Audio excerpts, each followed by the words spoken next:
राधे राधे मेरे प्यारे भाइयों बहनों माताओं व बंधुओं। आज मैं आपके लिए लाई हूँ श्री हरिवंश पुराण की कथा। बंधुओं, श्री हरिवंश पुराण की कथा सुनने मात्र से भगवान श्री कृष्ण की कृपा बरसने लगती है। बंधुओं, यदि आपने हमारे चैनल को अब तक सब्सक्राइब नहीं किया तो जरूर करें और बेल आइकन दबाना ना भूलें ताकि आपको हमारी आने वाली सभी वीडियोस की जानकारी सबसे पहले हो सके। बंधुओं, वीडियो को पूरी सुनने के बाद कमेंट बॉक्स में जय श्री कृष्ण भगवान जरूर लिखें। बोलो श्री कृष्ण भगवान की जय। वैशंपायन जी कहते हैं, जन्मेजय, कुछ काल बीतने पर वे दोनों सौम्य बालक, जिनके नामकरण संस्कार हो चुके थे और जो कृष्ण और संकर्षण नाम से प्रसिद्ध थे, घुटनों के बल चलने फिरने लगे। बचपन से ही वे दोनों बच्चे एक दूसरे में अंतर्भूत से होकर एकता को प्राप्त हो गए थे। ऐसा जान पड़ता था कि ये दोनों एक ही शरीर धारण करते हैं। ये दोनों भाई बालचंद्र और बाल सूर्य के समान कांतिमान थे। एक सी सैया, आसन और भोजन का उपभोग करते थे, एक समान वेश धारण करते थे, एक ही शिशु व्रत का पालन करने वाले थे। वे एक ही कार्य में संलग्न थे और एक ही शरीर के दो भाग से प्रतीत होते थे। उनकी दिनचर्या एक सी थी। वे महापराक्रमी बालक एक ही पिता के शिशु थे। लोगों की दृष्टि में वे एक जैसे कद के थे। उन्होंने देवताओं के दुष्ट दमन और धर्म स्थापन रूप सिद्धांत के पालन के लिए मानव शरीर ग्रहण किया था। वे संपूर्ण जगत के संरक्षक होकर भी गोप बालक बन गए थे। वे दोनों भाई एक दूसरे से मिली हुई क्रीड़ाओं द्वारा सुशोभित होते थे, जैसे आकाश में चंद्रमा और सूर्य एक दूसरे की किरणों से बंधकर एक साथ हो गए हों। उन दोनों की भुजाएं सर्पों के शरीर के समान जान पड़ती थी। वे उनके द्वारा सब और चलते फिरते और सरकते थे। उस समय धूल से भरे हुए शरीर वाले वे दोनों भाई दर्प भरे दो हस्ती शावकों के समान शोभा पाते थे। कहीं तो उनके दीप्तिमान अंगों में राख लिपट जाती और कहीं वे करसी से नहा उठते थे। वे वहां अग्नि के दो कुमार शाक और विशाख के समान सुशोभित होते हुए सब और दौड़ लगाते थे। कभी घिसे हुए घुटनों के बल सरकते हुए श्री कृष्ण बलराम बड़ी शोभा पाते थे। कभी वे बछड़ों के स्थानों में जाकर खेलने लगते और सारे अंगों तथा सिर के बालों में गोबर लपेट लेते थे। कांति रूपिणी श्री से सेवित होकर वे दोनों भाई अनुपम शोभा पाते और पिता को आनंद प्रदान करते थे। कभी कभी बाल्य स्वभाव वश किसी किसी के विपरीत कार्य कर बैठते और जोर जोर से हंसने लगते थे। वे सदा क्रीड़ा कौतूहल में ही लगे रहते थे। उनके सिर के घुंघराले बाल नेत्रों पर लटक कर उन्हें व्याकुल और चंचल कर देते थे। उन दोनों के मुख चंद्रमा के समान सुंदर थे। वे सुकुमार बालक बड़े सुहावने लगते थे। वे क्रीड़ा में भी आसक्त हो सारे ब्रज में विचरते रहते थे। उन दोनों अत्यंत मत वाले बालकों को सर्वत्र जाते देखकर भी नंद गोप रोक नहीं पाते थे। तब एक दिन यशोदा मैया अत्यंत कुपित हो कमल नयन श्री कृष्ण को एक गाड़ी के पास ले जाकर बारंबार डांटने फटकारने लगी।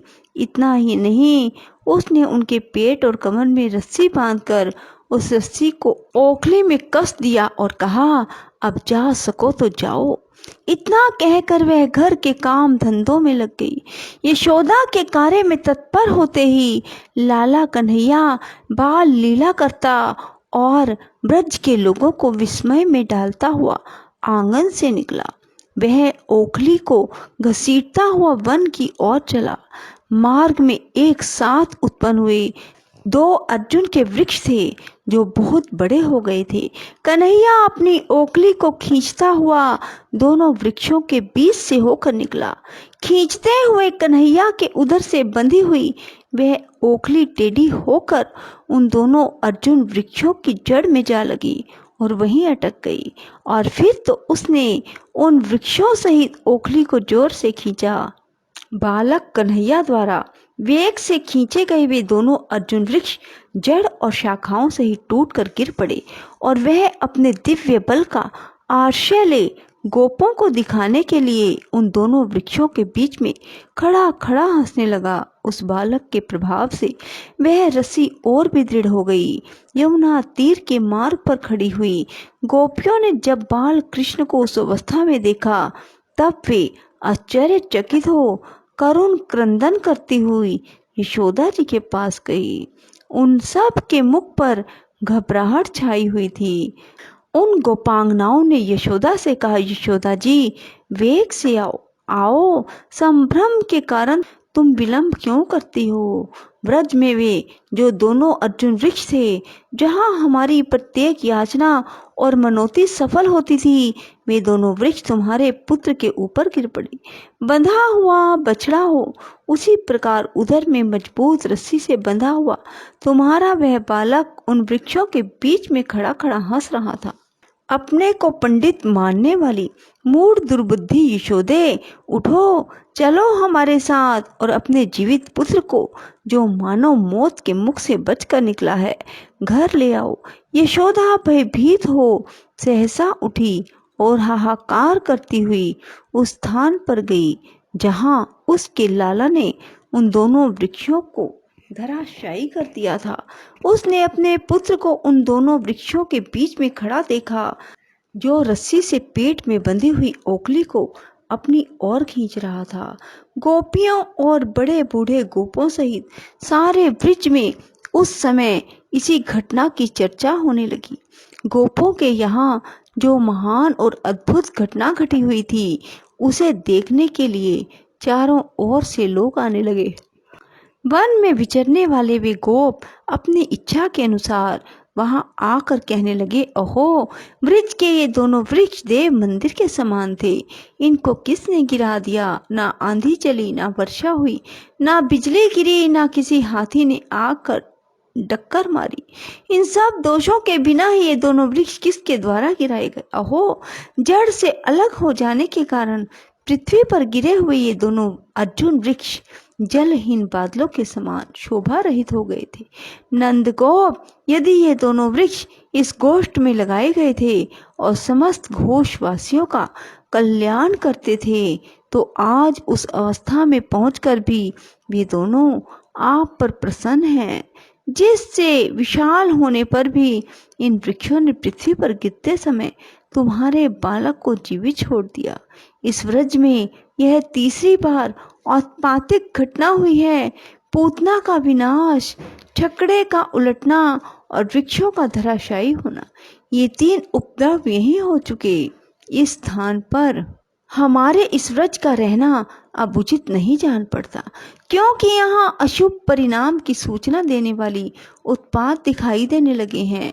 इतने ही में नंदगोप ने सहसा बंधन खोलकर श्री कृष्ण को ओखली से मुक्त कर दिया और मानो वह बालक मरकर पुनः जी उठा हो, ऐसा मानते हुए वे देर तक उसे अपनी गोद में चिपकाए रहे। उस समय वे कमल नयन श्री कृष्ण की ओर देखते देखते तृप्त नहीं होते थे। तदंतर नंदगोप यशोदा की निंदा करते हुए घर में गए। साथ ही अन्य सब गोप भी व्रत में ही पधारे। उस दाम अर्थात रस्सी से उधर में बांधे जाने के कारण श्री कृष्ण का नाम दामोदर हो गया। व्रज में गोपियां उसी नाम से उनकी लीलाओं का गान करने लगी। भरत श्रेष्ठ व्रज में निवास करते समय बालक श्री कृष्ण की ऐसी ही आश्चर्यमयी लीलाएं होती रहती थी। बोलो श्री कृष्ण भगवान की जय। राधे राधे। जय श्री कृष्णा। बंधु, यदि आपको हमारी वीडियो पसंद आए तो इसे लाइक करें और शेयर भी जरूर करें। धन्यवाद।